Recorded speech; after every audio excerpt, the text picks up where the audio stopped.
हरे कृष्णा, राधे राधे, श्री शिवाय नमस्तुभ्यम, हर हर महादेव। आप सभी श्रोताओं को सावन के तीसरे सोमवार की ढेरों शुभकामनाएं।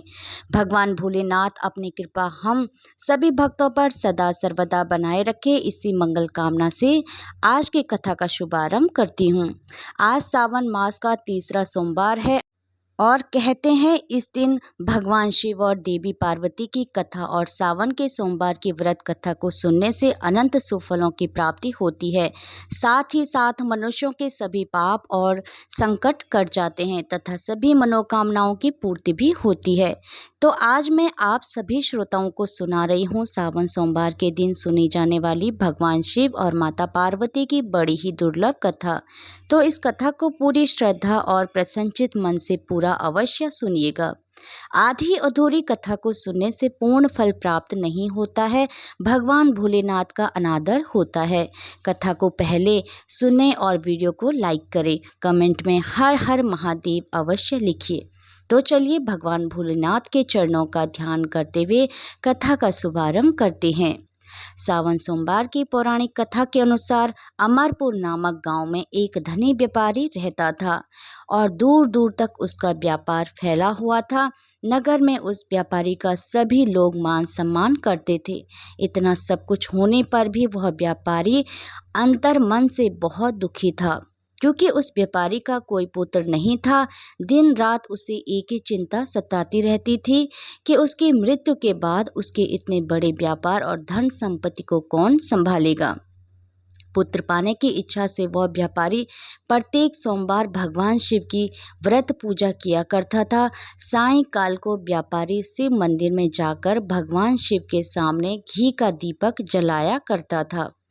उस व्यापारी की भक्ति देखकर एक दिन देवी पार्वती ने भगवान शिव से कहा, हे प्राणनाथ, वह व्यापारी आपका सच्चा भक्त है।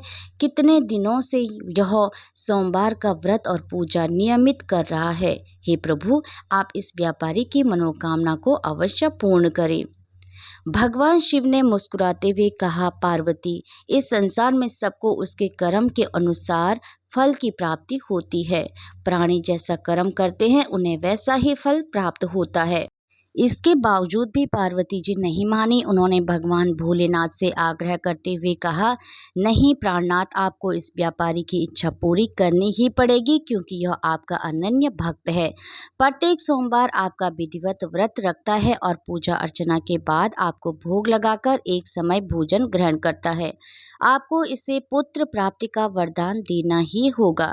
देवी पार्वती का इतना आग्रह देखकर भगवान शिव ने कहा, हे देवी, तुम्हारे आग्रह पर मैं इस व्यापारी को पुत्र प्राप्ति का वरदान देता हूँ, लेकिन इसका पुत्र 16 वर्ष से अधिक जीवित नहीं रहेगा। उसी रात भगवान शिव ने स्वप्न में उस व्यापारी को दर्शन देकर उसे पुत्र प्राप्ति का वरदान दिया और उसके पुत्र के 16 वर्ष तक जीवित रहने की बात भी बताई। भगवान के वरदान से व्यापारी को खुशी तो हुई, लेकिन पुत्र की अल्प आयु की चिंता उसकी खुशी को नष्ट कर दिया। व्यापारी पहले की तरह सोमवार का विधिवत व्रत करता रहा। कुछ महीने पश्चात उसके घर अति सुंदर पुत्र उत्पन्न हुआ। पुत्र जन्म से व्यापारी के घर में खुशियां भर आई। बहुत धूमधाम से पुत्र का जन्म समारोह मनाया गया। व्यापारी को पुत्र जन्म की अधिक खुशी नहीं हुई, क्योंकि उसे पुत्र की अल्प आयु के रहस्य का पता था। उस व्यापारी के अलावा यह रहस्य घर में किसी को मालूम नहीं था। विद्वान ब्राह्मणों ने उस पुत्र का नाम अमर रखा। जब अमर 12 वर्ष का हुआ तो शिक्षा प्राप्ति के लिए उसे वाराणसी भेजने का निश्चय हुआ। व्यापारी ने अमर के मामा दीपचंद को बुलाया और कहा कि अमर को शिक्षा प्रदान करने के लिए वाराणसी छोड़ाओ। अमर अपने मामा के साथ शिक्षा प्राप्त करने के लिए चल दिया।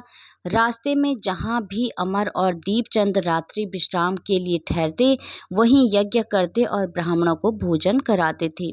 लंबी यात्रा के बाद अमर और दीपचंद एक नगर में पहुंचे। उस नगर के राजा की कन्या के विवाह की खुशी में पूरे नगर को सजाया गया था। निश्चित समय पर बारात आ गई, लेकिन वर का पिता अपने बेटे के एक आंख से काने होने के कारण बहुत ही चिंतित था। उसे इस बात का भय सता रहा था कि राजा को इस बारे में पता चल गया तो कहीं वह विवाह से इनकार ना कर दे और इससे उसकी बदनामी होगी। वर के पिता ने अमर को देखा तो उसके मस्तिष्क में एक विचार आया। उसने सोचा, क्यों न इस लड़के को दूल्हा बनाकर राजकुमारी से विवाह करा दूं। विवाह के बाद उसको धन देकर विदा कर दूंगा और राजकुमारी को अपने नगर में ले जाऊंगा। वर के पिता ने इसी संबंध में अमर और दीपचंद से बात की। दीपचंद ने धन मिलने के लालच में वर के पिता की बात स्वीकार कर ली।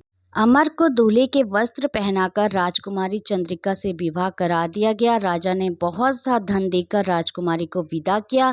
अमर जब लौट रहा था तो सच नहीं छिपा सका और उसने राजकुमारी की ओढ़नी पर लिख दिया कि राजकुमारी चंद्रिका, तुम्हारा विवाह तो मेरे साथ हुआ था, लेकिन मैं तो वाराणसी में शिक्षा प्रदान करने जा रहा हूँ। अब तुम्हें जिस नव युवक की पत्नी बनना पड़ेगा वह एक आंख से काना है। जब राजकुमारी ने अपनी ओढ़नी पर लिखा हुआ देखा और उसे पढ़ा तो उसने काने लड़के के साथ जाने से इनकार कर दिया। जब राजा को जानकारी मिली कि काने राजकुमार के साथ उसकी पुत्री का विवाह नहीं हुआ है तो राजकुमारी को महल में रख लिया। उधर अमर अपने मामा दीपचंद के साथ वाराणसी पहुंच गया। अमर ने गुरुकुल में पढ़ना शुरू कर दिया। जब अमर की आयु 16 वर्ष पूरी हुई तो उसने एक यज्ञ किया। यज्ञ की समाप्ति पर ब्राह्मणों को भोजन कराया और खूब अन्न वस्त्र दान किए। रात को अमर अपने शयन कक्ष में सो गया। शिवजी के वरदान के अनुसार शयन अवस्था में ही अमर के प्राण पैखरू उड़ गए। सूर्य उदय पर मामा अमर को मृत देखकर रोने पीटने लगा। आसपास के लोग भी एकत्र होकर दुख प्रकट करने लगे। मामा के रोने बिलाप करने के स्वर समीप से गुजरते हुए भगवान शिव और माता पार्वती ने भी सुने। पार्वती ने भगवान से कहा, प्राणनाथ, मुझसे इसके रोने का स्वर सहन नहीं हो रहा है, आप इस व्यक्ति के कष्ट अवश्य दूर करें। भगवान शिव ने पार्वती जी के साथ अदृश्य रूप में समीप जाकर अमर को देखा तो पार्वती जी से बोले, हे देवी, यह तो उसी व्यापारी का पुत्र है जिससे मैंने 16 वर्ष की आयु का वरदान दिया था। इसकी आयु तो पूरी हो गई है। पार्वती जी ने फिर भगवान शिव से निवेदन किया, हे प्राणनाथ, आप इस लड़के को जीवित करें, नहीं तो इसके माता पिता पुत्र की मृत्यु के कारण रो रो कर अपने प्राणों का त्याग कर देंगे। इस लड़के का पिता तो आपका परम भक्त है, वर्षों से सोमवार का व्रत करते हुए आपको भोग लगा रहा है। देवी पार्वती के आग्रह करने पर भगवान शिव ने उस लड़के को जीवित होने का वरदान दिया। भगवान शिव के आशीर्वाद से कुछ ही पल में वह जीवित होकर उठ बैठा। शिक्षा समाप्त करके अमर अपने मामा के साथ अपने नगर की ओर चल दिया। दोनों चलते हुए उसी नगर में पहुंचे जहां अमर का विवाह हुआ था। उस नगर में भी अमर ने यज्ञ का आयोजन किया।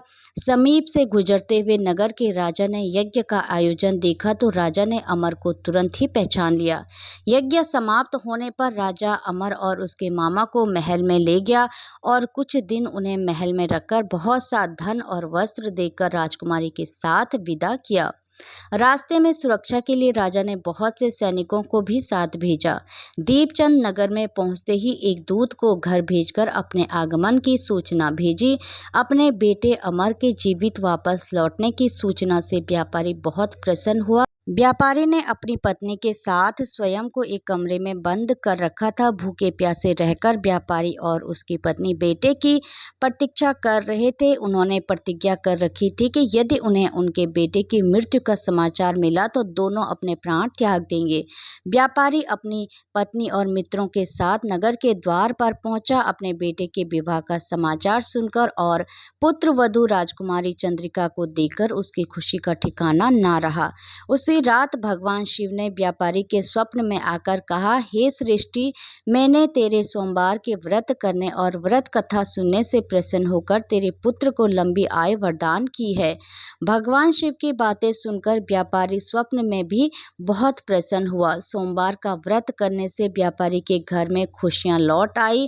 शास्त्रों में लिखा है कि जो स्त्री पुरुष सोमवार का विधिवत व्रत करते हैं और व्रत कथा को सुनते हैं उनकी सभी मनोकामनाएं पूरी होती है। एक बार प्रेम से बोलिए, हर हर महादेव, जय माता पार्वती।